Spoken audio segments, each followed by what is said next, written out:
Bogus अपंग विशेष शिक्षकांच्या समायोजनाचा प्रश्नांचा घाट, दलाल, सक्रिय अधिकारी, मॅनेज. माननीय उच्च न्यायालयातील दाखल याचिकेकडे डोळेझाकपणा. डॉक्टर पंकज साळुंखे यांची पत्रकार परिषदेतून माहिती. याबाबत वृत्त असे की जिल्ह्यासह राज्यात अपंग समावेशित शिक्षण योजना, अपंग एकात्म योजना, अपंग समग्र शिक्षण योजनेअंतर्गत कार्यरत असलेले विशेष शिक्षकांचे जिल्हा परिषदेच्या केंद्र शाळांमध्ये समायोजनाची प्रक्रिया सुरू झालेली असून माननीय सर्वोच्च न्यायालयाच्या आदेशाने सुरू झालेल्या खऱ्या विशेष शिक्षकांच्या समायोजनास आमची कोणतीच हरकत नाही. मात्र या मागून ज्या बोगस विशेष शिक्षकांच्या समायोजनाचे दलालांचे टोळके सक्रिय झाले आहे, त्या दलालांच्या आमिषांना बळी पडून अधिकारी बोगस विशेष शिक्षकांना मागील दरवाजाने थेट जिल्हा परिषदेचे जावई करू पाहत आहेत. त्याला कठोर विरोध या ठिकाणी डॉक्टर पंकज साळुंखे यांनी विरोध दर्शवला आहे. खऱ्या विशेष शिक्षकांचे 100% समायोजन झालेच पाहिजे, त्याचे आम्ही समर्थन करतो असे डॉक्टर पंकज साळुंखे यांनी पत्रकार परिषदेतून सांगितले. तर ज्यांनी कधी अपंग युनिटचे तोंड पाहिले नाही, ज्यांच्या तोंडावर युनिट बंद पडल्यानंतर मिसुरडी फुटले आहेत, अशा बोगस अपंग विशेष शिक्षकांच्या समायोजनास रिपब्लिकन पार्टी ऑफ इंडियाचा तीव्र विरोध असून प्रशासनाला पत्रकार परिषदेतून बोगस अपंग विशेष शिक्षकांच्या समायोजनाला डॉक्टर पंकज साळुंखे यांनी विरोध दर्शवला आहे. जर अधिकाऱ्यांनी बोगस विशेष शिक्षकांचे समायोजन करण्याचा प्रयत्न केला तर अधिकाऱ्यांसह बोगस विशेष शिक्षकांच्या विरुद्ध न्यायालयात अवमान याचिका दाखल करू असा इशारा आरपीआय मराठा आघाडीचे महामंत्री डॉक्टर पंकज साळुंखे यांनी पत्रकार परिषदेतून इशारा दिला आहे. आज 31 जुलैला महामानव डॉक्टर बाबासाहेब आंबेडकर हे धुळे जिल्ह्यात आले होते आणि त्यांच्या पावन स्पर्शाने स्पर्श झालेला बंगला, लांडोर बंगला, आज इथे मोठा महोत्सव साजरा केला जातो दरवर्षी. तर आता मी पत्रकार परिषद आटोपल्यानंतर मी देखील तिकडे जाणार आहे. त्यामुळे सर्वप्रथम मला डॉक्टर बाबासाहेब आंबेडकर, दादा भगवान गौतम बुद्ध यांना अभिवादन करतो आणि मग आपल्यासमोर आपली माझी भूमिका जी आहे ती मांडतो.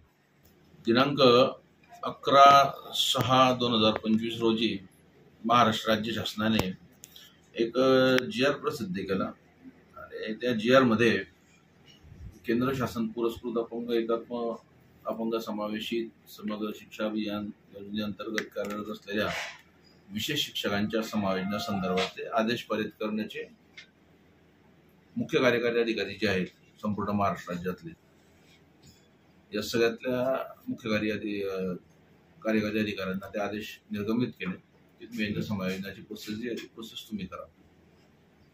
परंतु त्याबाबत माझा जाहीर आक्षेप असा आहे की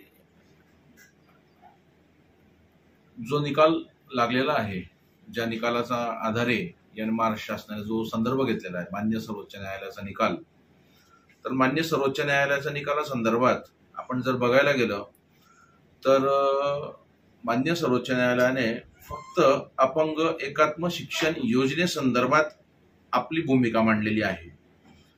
त्यात अपंग समावेशित शिक्षण योजनेचा काही मात्र संबंध नाही, समग्र शिक्षा अभियान योजनेअंतर्गतचा काही मात्र संबंध नाही. तरी देखील एकनाथ शिंदे यांच्या सरकारच्या कार्यकाळात मान्य सर्वोच्च न्यायालयाच्या आदेशाला डावलून त्या आदेशाला चुकीच्या पद्धतीने डायव्हर्ट करून त्यात अपंग समावेशित समग्र शिक्षा अभियान योजनेअंतर्गतले जे बनावट विशेष शिक्षक आहेत त्यांची भरती याच्यात केली जाते. आता जर बघितलं तुम्ही माझ्याकडे तर हा माझ्याकडे 11,779 पानांचा माझ्याकडे ही पूर्ण रीट याचिका आहे. तुम्ही बघू शकता, झूम करा वाटल्यास तुम्ही. या अपंग एकात्म शिक्षण योजनेसंदर्भातली ही पूर्ण भारत सरकारने याचिका दाखल केलेली होती. यात नुसतं महाराष्ट्र राज्यच नव्हतं, हरियाणा, तेलंगणा, मध्य प्रदेश, गुजरात, उत्तर प्रदेश हे देखील राज्य होते. आता या पूर्ण 11,979 पानांमध्ये समावेशित हा शब्द कुठेही नाही, समग्र शिक्षा हा शब्द कुठेही नाही. मग याचा संदर्भ घेऊन नेमकं शिंदे सरकारच्या कार्यकाळामध्ये यंदा नेमका हा का म्हणून लादला, कशामुळे लादला, महाराष्ट्र राज्य शासनाला का म्हणून यांचं समायोजन करण्यास भाग पाडलं, हा संशोधनाचा भाग आहे. त्याच पद्धतीने पाहिलं जर गेलं, आता याच याद्यांमध्ये ज्या विषय शिक्षकांच्या याद्या ज्या आलेल्या आहेत, माझं कोणाशी वैर नाही, मी कोणाचा दुश्मन नाही, परंतु याच्यामध्ये जर बघायला गेलं तर या सगळ्या याद्या आहेत. या सगळ्या याद्या तुम्ही झूम करू शकता. मी तुम्हाला वाटल्यास या याद्या सगळ्या तुम्हाला मी PDF देणारच आहे या पत्रासह. या तर याच्यामध्ये जर पाहिलं तुम्ही तर याच्यामध्ये स्वाती पाटील, मनीषा पाटील, गिरीश महाले, पंकज चौधरी, वीरेंद्र सूर्यवंशी, संतोष पाटील, संदीप निकम, गिरासे यांच्यासारखे बरेच काही लोफर बनावट शिक्षक असे आहेत की ज्यांच्याकडे कुठले कागदपत्र नाहीत, दस्तावेज नाहीत, तरी त्यांचे नावं समायोजनाच्या यादीमध्ये आलेले आहेत आणि जे खरे विषय शिक्षक आहेत त्यांचे नावं टाळून टाकलेले आहेत. आणि आताच कालच माननीय मुख्यमंत्री, राज्याचे लोकप्रिय मुख्यमंत्री देवेंद्र फडणवीस यांनी कालच बैठक घेतली आणि सगळ्या मंत्री महोदयांना वॉर्निंग दिली की कुठल्याही भ्रष्टाचाराचा आरोप सहन केला जाणार नाही. त्यामुळे या जिल्ह्याचे जे पालकमंत्री आहेत आपले माननीय जयकुमार रावल, हे माझे चांगले मित्र आहेत, मी त्यांना मित्र मानतो. तर तो खूप हुशार व्यक्तिमत्व आहे, निर्भीड व्यक्तिमत्व आहे. त्यांना सुद्धा माझी एक मनपूर्वक विनंती की पहिलेच त्यांच्या मंत्रिपदावरती जयकुमार भाऊ, तुमच्या मंत्रिपदावर पहिलेच उत्तर महाराष्ट्रातल्या भरपूर तुमच्या विरोधकांची नजर आहे.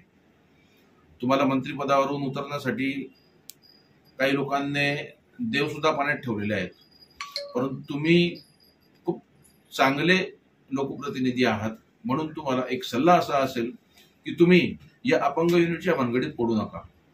तुम्ही ज्या जिल्हा नियोजन समितीच्या बैठकीमध्ये जिल्ह्याचे जे CO आहेत आपले तत्कालीन CO, आता त्यांची कालच बदली झाली, तर त्या जिल्हा नियोजन समितीच्या बैठकीमध्ये सुद्धा तुम्ही COना जे परखडपणे सांगितलं की शिंदखेडा तालुक्यातले जे विषय शिक्षक आहेत त्यांना शिंदखेड्यामध्येच यांचं समायोजन झालं पाहिजे, दोंडाईच्यातले जे विषय शिक्षक आहेत त्यांचं दोंडाईच्यातच झालं पाहिजे आणि तुम्ही तात्काळ काम करा. जयकुमार भाऊ, तुम्ही या लफड्यात पडू नका. हा सगळा गुंतागुंतीचा पार्ट आहे. पहिलेच लोक तुमच्यावर टपून बसलेले आहेत. त्याच्यामुळं याच्यापासून तुम्ही जितके अलिप्त राहिलात तितकंच यथायोग्य राहील राजकारणाच्या दृष्टीने. कारण या एका विषयामुळे महाराष्ट्र राज्य शासनाला खूप मोठी किंमत चुकवावी लागू शकते.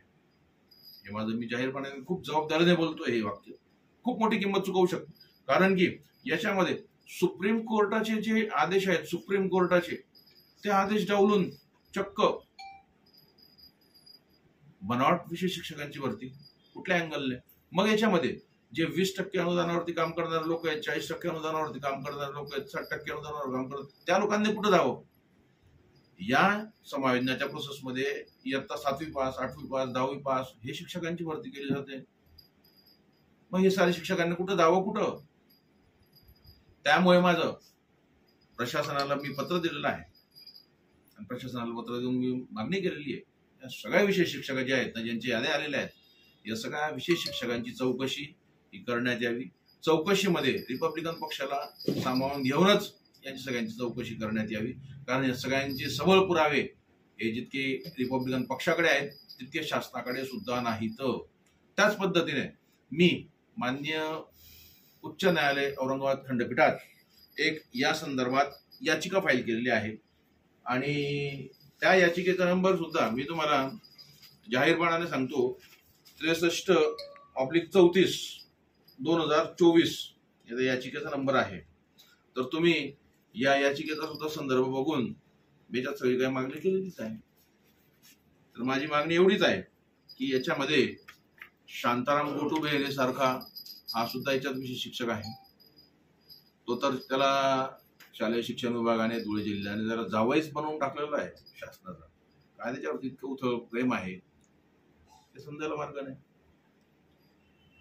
तर माझी मागणी एवढीच आहे की या सगळ्याच प्रकरणामध्ये सखोल चौकशी होऊन मगच यांचं समायोजन केलं पाहिजे. त्यात सर्वात महत्वाचा मुद्दा, काल संध्याकाळी धुळ्याचे मुख्य कार्यकारी अधिकारी यांची बदली झाली असं मी पत्र बघितलं सोशल मीडियावरती. पत्र पाहिल्यानंतर मी त्याचा सखोलपणे अभ्यास केला आणि त्यानंतर मला बऱ्याच गोष्टींचा रात्रीतून उलगडा झाला की यांची जी उचलबांगडी इथून झालेली आहे. ऍक्च्युली काय दिवसांपूर्वी मी विशाल नरवडे यांच्या विरोधात होतो, यांच्या भूमिकेवरती, कारण की घरी बसून काम करत होते. परंतु जेव्हा मी पत्रकार परिषद घेतली त्यानंतर ह्या महोदयांनी रोज कार्यालयात येणं चालू केलं, नियमित काम करणं चालू केलं. भ्रष्टाचाराचे यांचे जे काही धंदे होते ते सगळे बंद केले, कमी केले, बंद केले काही प्रमाणात तर. परंतु आता याच अपंग युनिटमध्ये या लोकांचे समायोजन होत नाही म्हणून यांचे काही धुळे जिल्ह्यातले